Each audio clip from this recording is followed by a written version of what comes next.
Hello friends, welcome to my channel. In today's session, I am going to explain you chapter number 16, Water, a precious resource of Science Standard 7. All of you are aware about this thing that water is one of the precious natural resource. We cannot survive without water. So basically in this chapter I am going to explain you about the importance of water and why we should conserve water. So let's start the chapter. जल है तो कल है. If you have water, you can think of the future. Now, can you imagine your life without water? सोचो कि एक दिन पानी ही नहीं है, then what you would do? आप सोचोगे कि ठीक है ना, पानी नहीं है तो might be possible नहाना नहीं पड़ेगा, ये काम नहीं करना पड़ेगा, वो काम नहीं करना पड़ेगा. But can we survive without it? That is a question. Answer is definitely no. Because अगर पानी नहीं है तो हमारी जो बेसिक रिक्वायरमेंट है ना, food, water as well as shelter, तो हाँ अगर वाटर नहीं मिलेगा that is one of the basic need. Secondary is अगर वाटर नहीं है तो क्रॉप्स जो है वो ग्रो नहीं होंगे, एनिमल सर्वाइव नहीं कर पाएंगे, ultimately we can not have sufficient food. So we can not survive without water. That's why we can say that जल है तो कल है. इट मीन्स अगर हमारे पास पानी है तो हम फ्यूचर सोच सकते हैं. Without water there is no life.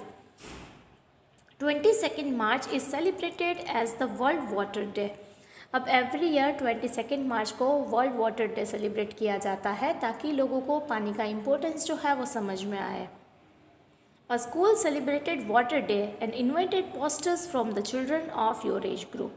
अब एक स्कूल के अंदर ना वाटर डे सेलिब्रेट किया था और उन्होंने जो भी पोस्टर्स बच्चों ने बनाए थे वो यहाँ पे कुछ दिए गए हैं. You can see this posters. Save every drop of water, every drop counts, my best friend water, you can save water. अब ये सारे पोस्टर्स बच्चों ने बनाए because they represents the importance of the water. The amount of water recommended by the United Nations for drinking, washing, cooking and maintaining proper hygiene is a minimum of 50 liters per person per day.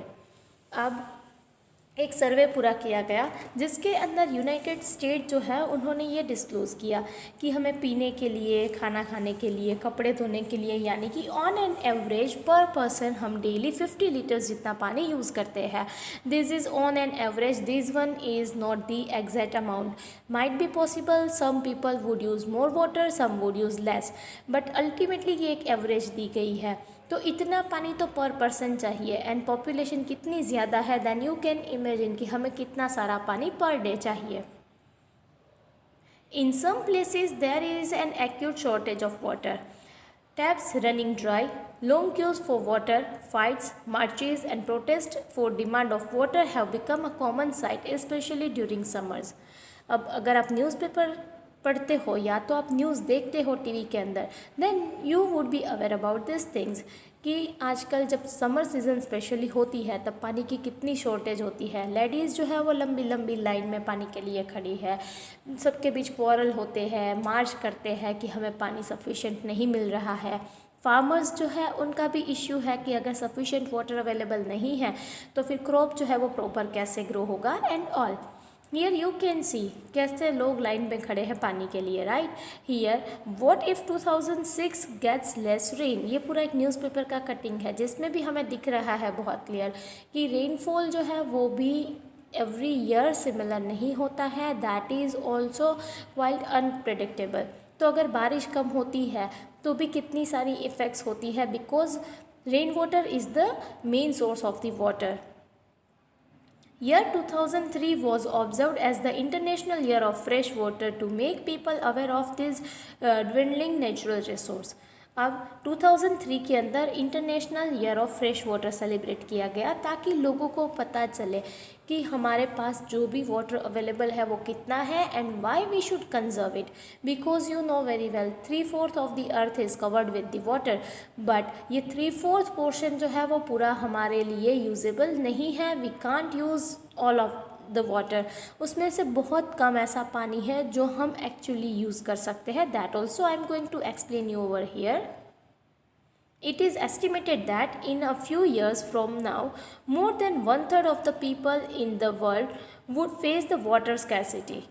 अब ये estimate हम लगा सकते हैं कि थोड़े ही सालों में पूरी दुनिया में जितनी पॉपुलेशन है ना, उसमें से 1/3 जो है, 1/3 पॉपुलेशन जो भी है वो पानी उनके पास नहीं होगा, वाटर स्कैरसिटी वो फेस करेंगे. सो यू कैन इमेजिन कि फ्यू ईयर्स के बाद 1/3 होगा, फिर माइट बी पॉसिबल 1/2 हो जाए. मतलब ये पूरा पॉपुलेशन जो पानी की कमी है ना, वो डे बाई डे इंक्रीज होती जाएगी. Now how much water is available, कितना पानी अवेलेबल है. This one is the total amount of the water. Let's consider कि बकेट में जितना भी पानी है ना, वो टोटल वाटर है. टोटल जितना भी हमारे पास अवेलेबल है वो पूरा ये बकेट के जितना पानी है. देन ये आपको दिया है बाथ मग. बाथ मग के अंदर ये अगर निकाल दो आप इसमें से पानी, तो ये फ्रेश वाटर है. यानी कि पूरी एक बकेट के सामने जस्ट 1 बाथ मग जितना जो पानी है वो सिर्फ फ्रेश वाटर का है. So you can compare this to waters. बाकी का पानी हमारे लिए यूज़फुल नहीं होता है. Next one is ground water. Out of this, उसमें से सिर्फ इतना ही पानी ग्राउंड वाटर के अंदर है. एंड हमें ये पता है कि बोरवेल में से जो हम पानी लेते हैं वो हम ग्राउंड वाटर से यूज़ करते हैं. And next one is water present in all the lakes and rivers of the world. अब ये पूरा एक ग्लास भर के जो पानी है ना, उसमें से सिर्फ 1/2 स्पून पानी जो है ना वो लेक और रिवर के अंदर है. तो बाकी का ग्राउंड वाटर, फ्रेश वाटर गया कहाँ पे. तो ग्लेशियर्स के अंदर, ये स्नो के फॉर्म के अंदर, ये सारा जो वाटर है वो उस फॉर्म में भी होता है जो फ्रेश होने के बावजूद भी हम यूज़ नहीं कर सकते हैं. सो you can consider the scenario कि इतना सारा पानी है एक बकेट भर के, उसमें से सिर्फ 1/2 स्पून जितना पानी जो है ना वो यूज़फुल है. Rest of the water is not useful for us. तो वो हमारे लिए तो किसी काम का नहीं है. या it plays an important role. ऐसा नहीं है कि वो पानी काम का नहीं है तो हमें उसका क्या करना है. बट आपको पता है वाटर साइकिल के अंदर वाटर इवेपोरेट होता है, वो ओशन से भी होता है, right. So ultimately what is the moral of this picture, that useful water is very less in quantity, so we should conserve water. The water left in the bucket represents the saline water present in the seas, oceans and partly as ground. This water is not fit for human use. As I explain you, ये bucket में जितना भी पानी बचा है वो सारा saline water है, जो ओशन, सी या तो कुछ पार्ट में ग्राउंड वाटर में भी सेलाइन वाटर है. अल्टीमेटली ये हमारे लिए यूज़फुल नहीं है. The water left in the bath mug represents the water which is present in the frozen form in the glaciers, ice caps and permanent snow, again not available readily. अब मैंने जैसे explain किया कि इसमें से सिर्फ ये इतना ही ग्राउंड वाटर है, उसमें से इतना हम यूज़ करते हैं, तो बाकी का पानी कहाँ गया. तो ये सारा ग्लेशियर, आइस कैप इन सब फॉर्म के अंदर है. Now next one is water cycle. All of you are quite aware about this. When water circulates through the water cycle, it can be found in all the 3 forms, that is solid, liquid and gas, at any given time somewhere on the earth. अब हमें पता है कि water जो है ना वो circulate होता रहता है, वो एक फॉर्म में से दूसरे फॉर्म में कन्वर्ट होता है. Solid, liquid as well as gas. Solid form that means ice और we can say snow. Liquid form is water itself and gas के अंदर वेपर के फॉर्म में होता है, right. This one is the water cycle. हमें ये पता है कि जब प्रेसिपिटेशन यानी कि बारिश जब आती है तब वो रेनफॉल के फॉर्म में यानी कि ड्रॉपलेट के फॉर्म में आता है. फिर वो परकोलेट होता है, वाटर जो है वो रिवर के अंदर जाता है. सन रेज की वजह से वाटर इवेपोरेट होता है. इवन सन रेज की वजह से ट्रीज़ जो है उसमें इवेपोरेशन होता है, उसको हम ट्रांसपिरेशन बोलते हैं. वाटर का जो भी इवेपोरेशन होता है उसमें से क्लाउड्स फॉर्म होते हैं, फिर वो कंडेंस होते हैं यानी कि ठंडे हो जाते हैं और वापस प्रेसिपिटेशन होता है. ये वाटर साइकिल कंटिन्यूअस चलती है. So ultimately what we can say is the total amount of the water on the earth is constant. ये पूरा कांस्टेंट है. Why it is so, because यहाँ पे कंटिन्यूअसली वन फॉर्म से दूसरे फॉर्म के अंदर कन्वर्जन हो रहा है. यहाँ पे वाटर की जो है वो सॉलिड में से लिक्विड होगा, लिक्विड में से गैस, गैस में से अगेन वो लिक्विड या तो सॉलिड फॉर्म के अंदर आता है. तो वाटर जो है ना उसकी क्वालिटी जो है वो चेंज होती है, क्वांटिटी कांस्टेंट रहती है. क्वालिटी कैसे चेंज होती है, तो पॉल्यूशन की वजह से वाटर की जो क्वालिटी है वो चेंज होती है. Now next is most towns and cities have water supply system maintained by the civic bodies. अब हमारे घर के अंदर पानी आता है, कैसे आता है? टैप में आता है, राइट। वो हम यूज़ तो करते हैं, बट वो पानी घर तक पहुंचा कैसे? तो जनरली सिविक बॉडीज़, यानी जैसे हमारे यहाँ कॉरपोरेशन है, तो कॉरपोरेशन से हमें पानी जो है वो घर तक आता है। The water is supplied through a network of pipes. अब पानी कैसे आता है? पाइपलाइन से पूरा सप्लाई किया जाता है थ्रू आउट द सिटी, और वी कैन से विलेज और town. Many villages do not have such a water supply system. There people fetch water directly from the sources. अब कहीं सारे गांव आज भी इंडिया में ऐसे हैं जहाँ पे पानी जो है ना वो डायरेक्टली उनके घर पे पाइपलाइन के थ्रू नहीं आता है। वो जैसे यहाँ पे पिक्चर में देख सकते हो, वो नदी में से पानी लेके आते हैं या तो वेल से लेके आते हैं।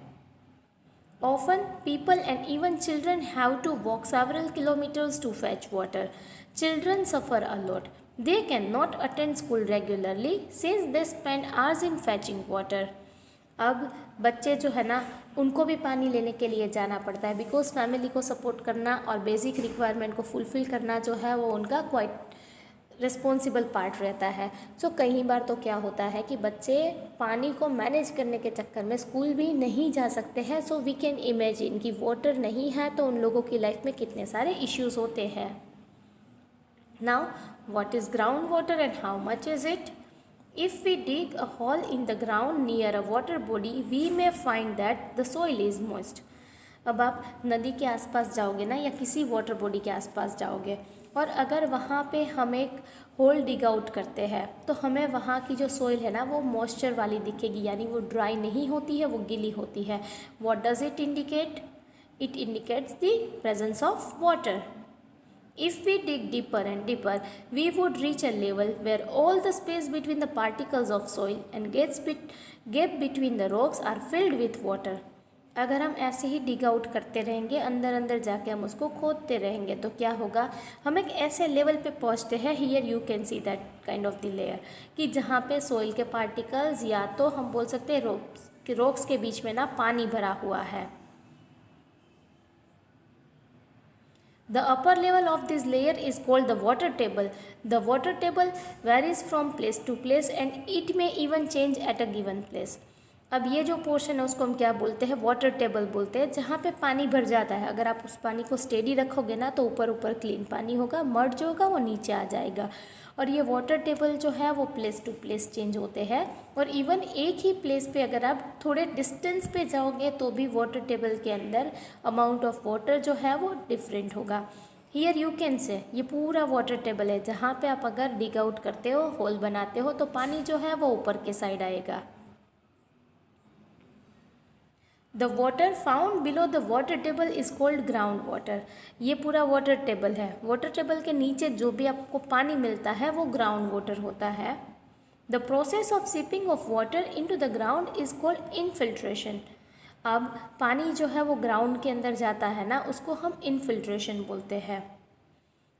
At places, the groundwater is stored between the layers of hard rock below the water table. This is known as aquifer.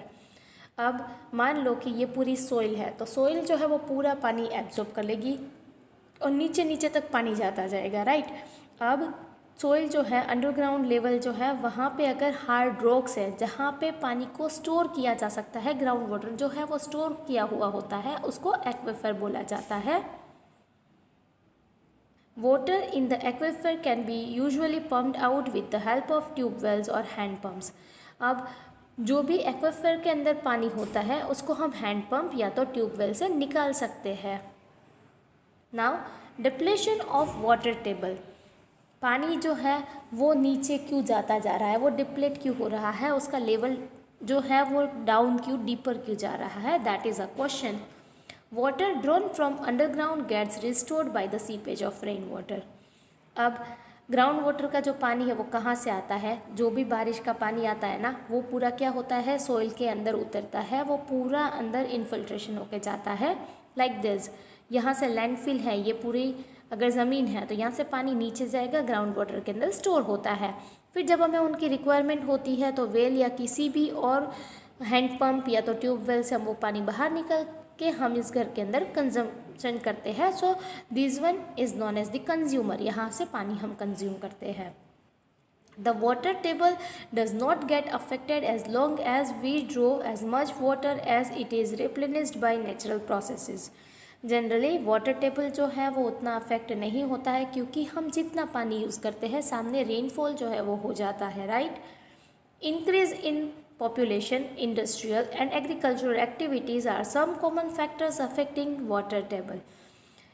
Scarcity of the rainfall, another factor that may deplete the water table. अब क्या है कि day by day population increase हो रही है, तो हम trees cut कर रहे हैं, इंडस्ट्रीज़ बना रहे हैं। जहाँ पे भी बनाओगे वहाँ पे कच्चा रोड नहीं होगा, वहाँ पे सीमेंटेड पूरा पोर्शन है। एग्रीकल्चरल एक्टिविटीज़, बिकॉज पॉपुलेशन जैसे ही इंक्रीज़ होगी तो फूड की रिक्वायरमेंट ज़्यादा है, तो क्रॉप जो है वो ज़्यादा ग्रो करने पड़ेंगे, जिसकी वजह से वाटर टेबल जो है उसके ऊपर इफ़ेक्ट होगी। बिकॉज रेनफॉल कम हो रहा है, सामने वाटर का कंजम्पशन जो है वो ज़्यादा हो रहा है, दैट्स वाई वाटर टेबल जो है वो कंटिन्यूसली डिप्लीट होता जा रहा है।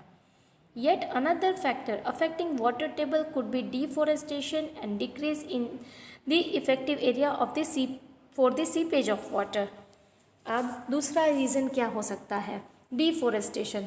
एज आई एक्सप्लेन यू, आपको ये चीज़ पता भी है कि जैसे ही पॉपुलेशन इंक्रीज़ हुई तो हमने फॉरेस्ट को कट करना स्टार्ट किया है। सेकेंड थिंग इज़, हमने मोस्ट ऑफ, अब अगर आप आसपास देखोगे ना तो पक्का रोड बना दिया है जहाँ पे सीमेंट को यूज़ करते हैं। And you know very well कि सीमेंट वाला जो रोड होगा वो वाटर को एब्जॉर्ब नहीं करेगा।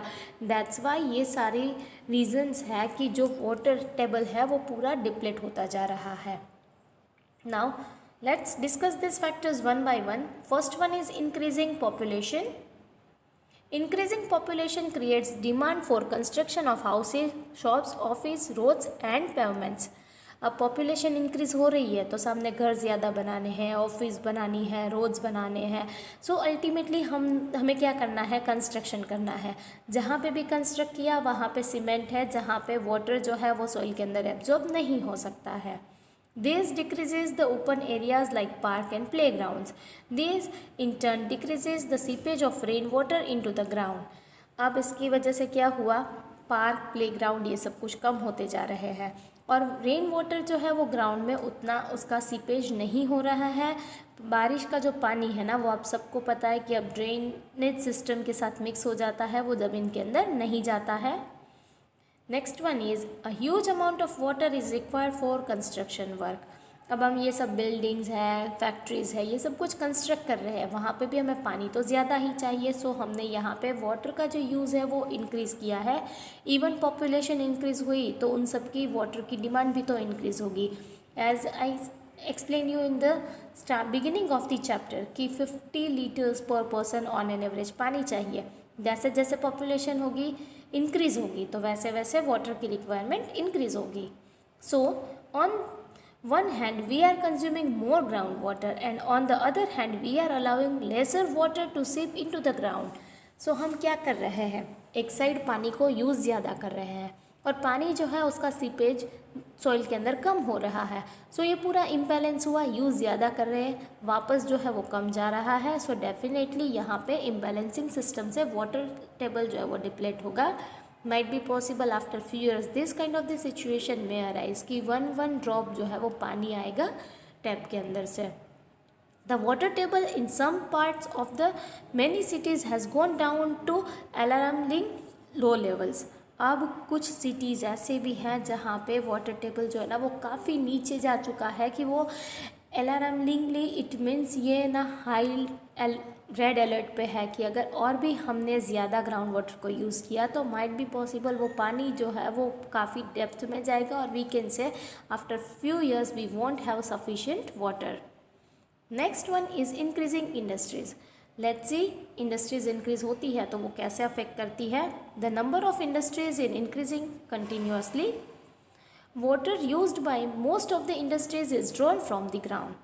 अब इंडस्ट्रीज़ को बनाने के लिए भी पानी चाहिए, हर एक इंडस्ट्रीज़ के अंदर जो भी प्रोडक्शन है उसमें भी पानी चाहिए। सो हम क्या कर रहे हैं? ग्राउंड वाटर जो है वो ज़्यादा ले रहे हैं बिकॉज इंडस्ट्रीज़ के अंदर भी हम सैलाइन वाटर यूज़ नहीं कर सकते हैं। Next one is agricultural activities. Irrigation systems such as canals may suffer from lack of water due to erratic rainfall. Therefore, farmers have to use groundwater for irrigation. अब पहले के time पे canal से पानी लिया जाता था, बट अब जो वाटर जो है ना वो कैनाल में through out the year might भी पॉसिबल अवेलेबल ना हो, बिकॉज रेनफॉल जो है वो भी कांस्टेंट नहीं है, वो भी काफ़ी कम हो रहा है और फार्मर्स के पास और कोई ऑप्शन नहीं है। अगर क्रॉप्स ग्रो करने हैं तो ग्राउंड वाटर जो है उनको इरिगेशन के लिए यूज़ करना होगा। Population pressure on agriculture forces increasing use of groundwater day by day. This results in depletion of water table. अब population pressure it means day by day population increase हो रही है, तो फार्मर्स को ज़्यादा क्रॉप्स ग्रो करने हैं तो अल्टीमेटली पानी को ज़्यादा यूज़ करेंगे। Now next one is distribution of water. पानी कैसे डिस्ट्रीब्यूटेड है? The distribution of water over the globe is quite uneven due to number of factors. Here you can see the globe and हम सबको पता है कि पूरे अर्थ के अंदर पानी जो है वो इक्वली डिस्ट्रीब्यूटेड नहीं है। India is a vast country and the rainfall is not the same everywhere. Excessive rain causes floods whereas the absence of rain results in droughts. अब इंडिया जो है वो काफ़ी बड़ा है, हम सबको पता है कि इंडिया के अंदर भी कुछ पार्ट जो है वो डेजर्ट है, जबकि कुछ स्टेट्स ऐसे हैं जहाँ पे काफ़ी सारी बारिश होती है। सो रेनफॉल जो है वो हर जगह पे सेम नहीं है।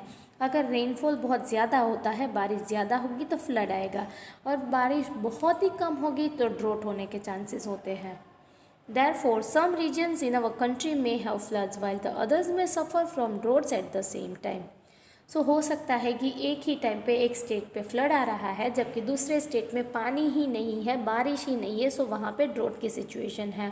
So now you can understand कि पानी जो है वो हर जगह इक्वली अवेलेबल नहीं है। Nowadays government is trying a lot कि सबको इक्वली पानी जो है वो कैनाल्स के थ्रू मिल जाए।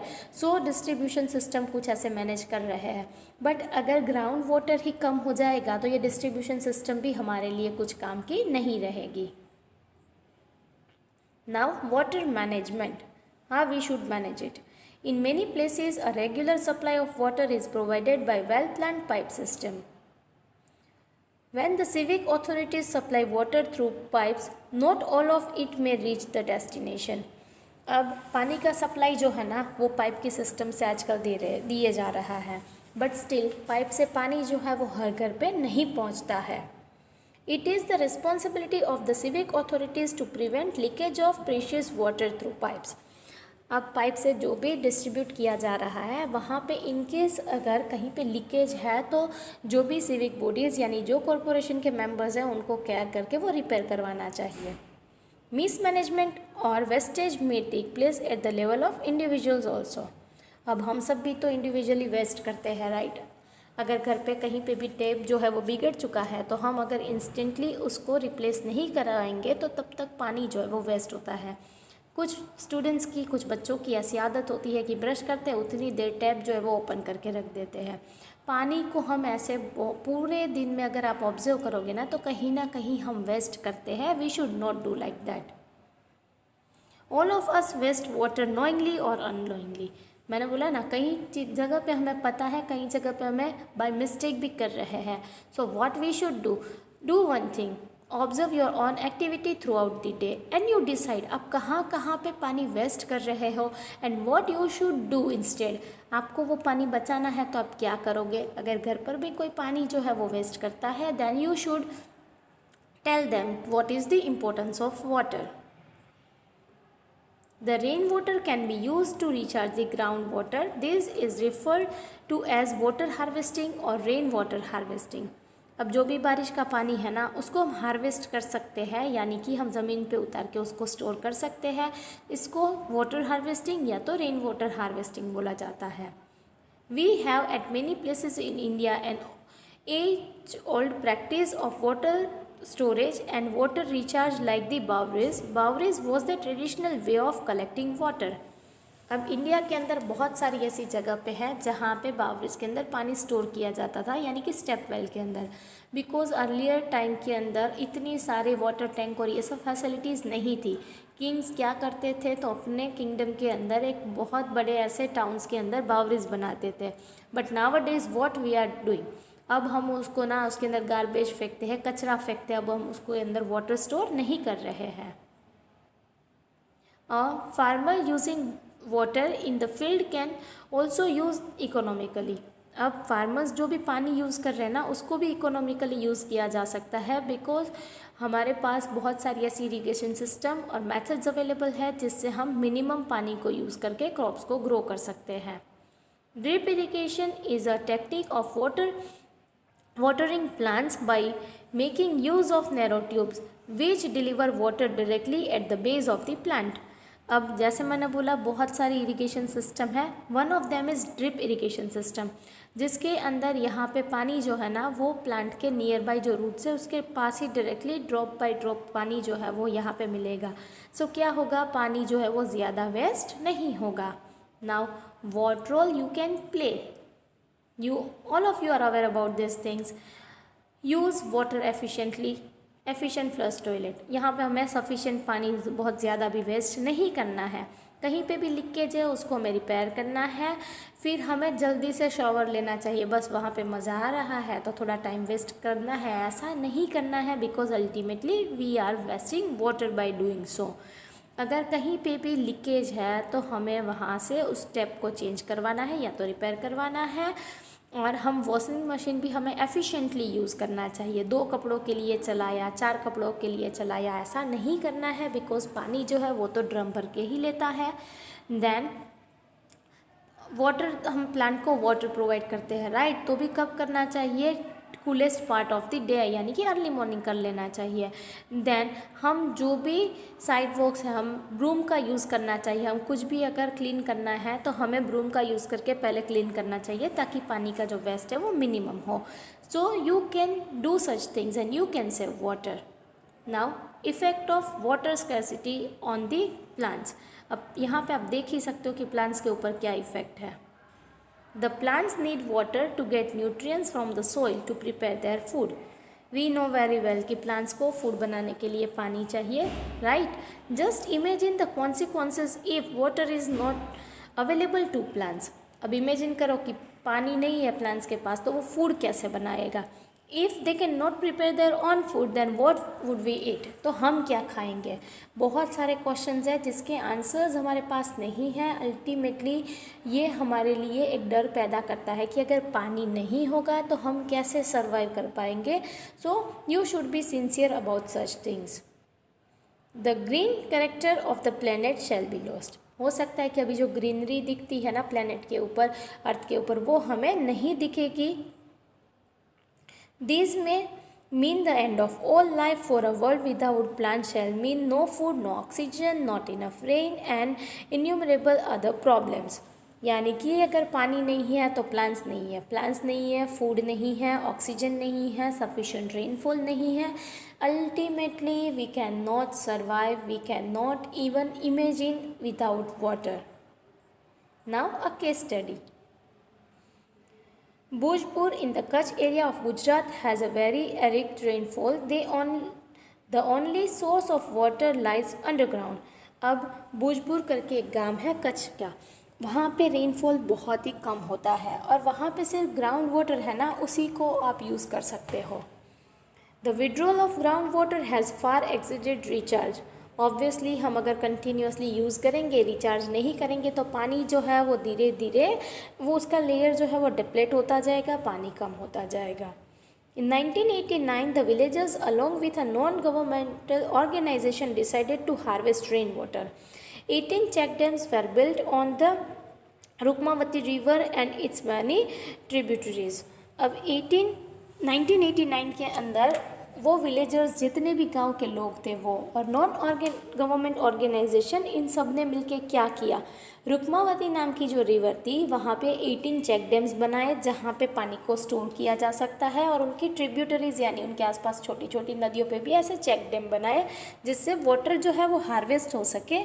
And nowadays they are having sufficient water to use. According to the farmers, the wells have water now, and the water that flowed into the sea and was wasted has become available for irrigation। पहले के time पे क्या होता था, ये Rukmavati river से पानी जो है ना वो डायरेक्ट ओशन के अंदर मिक्स हो जाता था। चेक डैम बना के पानी को स्टोर करना स्टार्ट किया ताकि अब वो वाटर वेस्ट नहीं होता है, बिकॉज सी वाटर के साथ अगर वो मिक्स होता है देन अल्टीमेटली वो वेस्ट होता है, right. Instead of that in लोगों ने हार्वेस्टिंग स्टार्ट किया, जिससे अब इरिगेशन में ये पानी जो है वो काफ़ी हेल्पफुल है। Now a successful initiative. Rajasthan is a hot and dry place. The challenges of natural scarcity of water was met by a successful experiment. We all know very well Rajasthan is a desert area. काफ़ी hot and dry है, जहाँ पे बारिश बहुत कम होती है। तो वहाँ पे उन्होंने क्या किया है? A band of social workers has transformed a dry area in the Alwar district into a green place.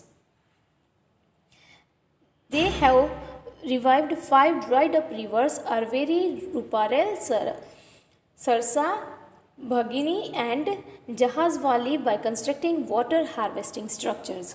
अब वहाँ पे जितने भी सोशल वर्कर्स थे उन्होंने क्या किया, 5 ऐसी नदियाँ थी जो ऑलरेडी सूख चुकी थी, उनके अंदर वाटर हार्वेस्टिंग स्ट्रक्चर्स कंस्ट्रक्ट किए और पानी को स्टोर करना स्टार्ट किया, जिससे वहाँ पे भी अब ग्राउंड वाटर जो है उसका level day by day increase हो रहा है and they are having sufficient water to use.